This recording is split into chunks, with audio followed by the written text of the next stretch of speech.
So this video is for anyone who is interested in getting into solo role-playing, but isn't sure where to start, or is worried that they might not be able to do it. You may feel some doubt about your ability to be creative. And I want you to know that I think you are creative. I think you just haven't discovered it within yourself yet, the same way that I had not discovered it within myself. I actually was exposed to RPGs about a year before I really got into that. I think Ironsworn was recommended to me. I think my initial reaction was, a solo RPG, how would that work? Because, inherently I knew that RPGs were this very social thing that you played with a group. I think just the curiosity of it and the short synopsis sold me, because the premise was, well, if it did work, then that would be awesome, right? That'd be so cool. So I bought it. I got the book and I flipped through it excitedly, and then I put it on the shelf and forgot it existed. And I did come back to it a few months later. I tried to play it in a very misguided way. And what I did is I attempted to play it with AI at the time. This was 2023, and ChatGPT was kind of blowing up the news. And I'm sure tons of people, not just me, had this idea ooh, what if I could play D&D with AI? So that would be my first practical recommendation, is that you do not use AI as much. And I think some people are going to be upset by that, and I'm sorry if I'm ruffling feathers. But, when you are using the easy button to create things all the time, but in reality, you're kind of shortchanging yourself, because you're not getting the opportunity to come up with some of those things on your own. So I tried to play Ironsworn using AI, and it didn't work. Around this point in time, I found, our Solo Roleplaying on Reddit, and I started reading through the posts and reading recommendations and seeing questions and seeing that a lot of people struggled with figuring out, solo RPG play. And I was like, oh, okay, that it's not just me. So when I started looking at solo role-playing, then a big recommendation that was offered multiple times was For Against Darkness, which is my number 2 recommendation to try. If you want something that is very light and provides a good structure and will really show you if you are going to like solo role-playing, For Against Darkness is like a no-brainer. For Against Darkness is really straightforward. It's a dungeon crawl. You have 3 or 4 characters. You go through a dungeon, you roll dice, you draw rooms, you put monsters in those rooms, you fight monsters, there are traps. And something, when I was playing, that I noticed was really cool was that I was having these little sparks of creativity, even playing For Against Darkness. For example, a stone block fell out of the ceiling and almost smashed my wizard. And I, rolled, and she didn't. She was able to get out of the way. But in my mind, then I imagined that, the rogue had noticed the block falling, and he had pulled her away just in time. Another thing that stood out to me was my party had finished, they'd beaten the boss, they'd gotten the treasure, they were leaving the dungeon, and they came across a chimera. And, they had to fight it, and it was a pretty tough monster. And my mind went to the place where there was this statue earlier in the dungeon that they had gone past. And in my mind, then the statue ended up turning into the chimera, like something was triggered or something when they were trying to leave the dungeon. And because they had not investigated the statue, they were now dealing with the consequences of that. So my mind and my imagination were kind of filling in the blanks and having these little sparks of creativity. And I thought that was cool. So after For Against Darkness, I then moved on to Ironsworn. My failure to assimilate into playing D&D with others that drove me to sit down with Ironsworn and really figure out, what is it about this that makes it different? How does it work? What am I missing? What is the missing ingredient here for me? And really what did it for me was listening to Sean Tompkins' podcast. He's the designer of Ironsworn, and he created this podcast where he plays it with his son. You can play Ironsworn co-op without a GM, and it works very similar to solo play. You just take turns being the GM. And it helped me understand it better. And it kind of clicked for me. And I was able to create my own character and my own story and start moving forward with it.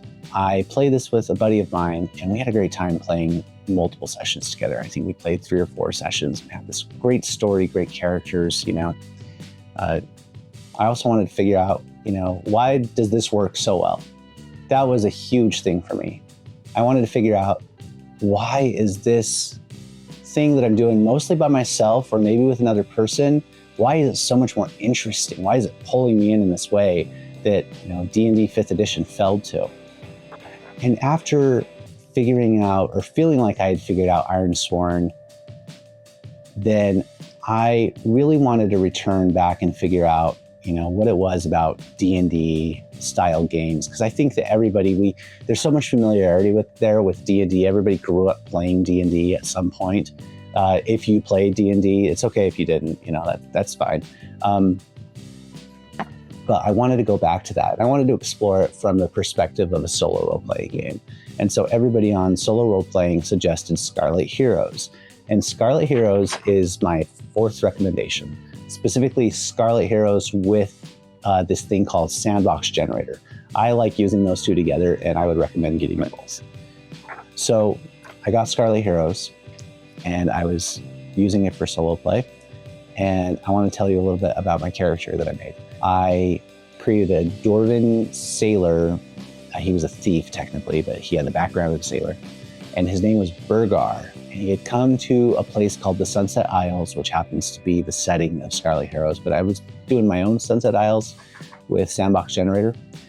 And he had come to the Sunset Isles to win the hand of Lady Luck. And that was something that I rolled up, and I didn't actually know what it meant. And that was kind of part of the fun of playing Burgar, is that I had to figure out what Lady Luck was going to be. Was Lady Luck a ship that he was after? Was that the name of a ship? Or was it something else? Because Burgar also had a little gambling problem. And so he would present himself as a retired dungeoneer. And then when he'd run out of money from gambling, he would, quote unquote, unretire from his dungeoneering career.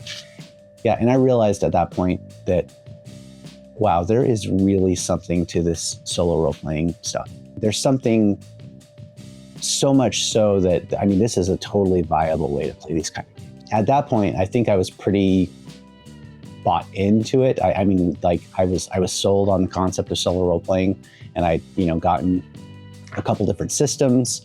I had Ironsworn for the narrative game, and then I had Scarlet Heroes for the D&D style game.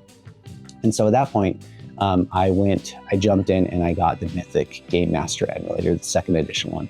And this, basically what the Mythic Game Master 2nd edition is it is a tool that you can put with any role-playing game, theoretically, but any role-playing game, and you can play it solo.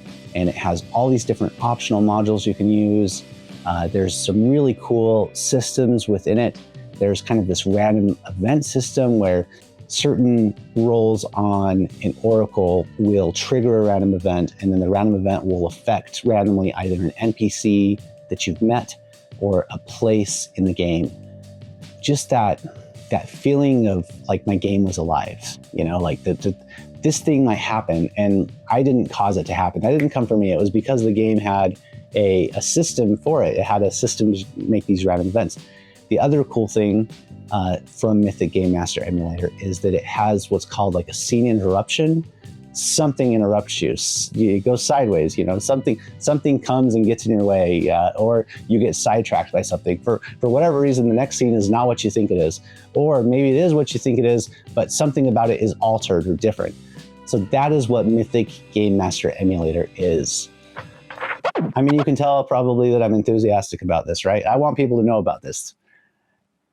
What was really cool about all this is I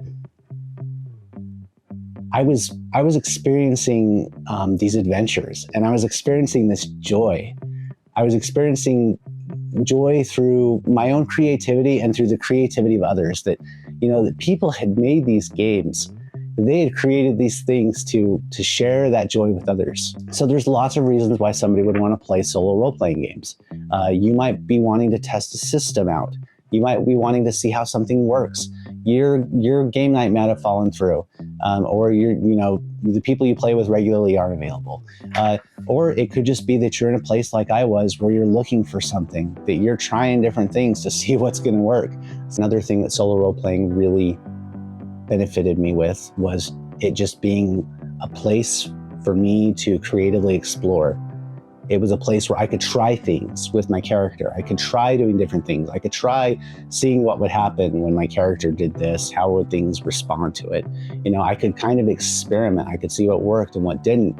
I didn't have to worry about, disrupting the game or the group. And I think that that's another great part of solo role-playing. And I think the biggest, most important thing I learned from solo role-playing is that I am creative. I'm very creative. And sometimes it just takes a little bit of help, rolling on an oracle table, getting a couple of words. And I think that there's a lot of potential for personal growth and self-discovery through solo role-playing, which is why I want to raise awareness. So I want to leave you with one more thing. You may be doubtful of your abilities or your capabilities. You may feel some doubt about your ability to be creative. And I want you to know that I think you are creative. I think you just haven't discovered it within yourself yet, the same way that I had not discovered it within myself. This isn't the end of my story. I have a lot more to share with you.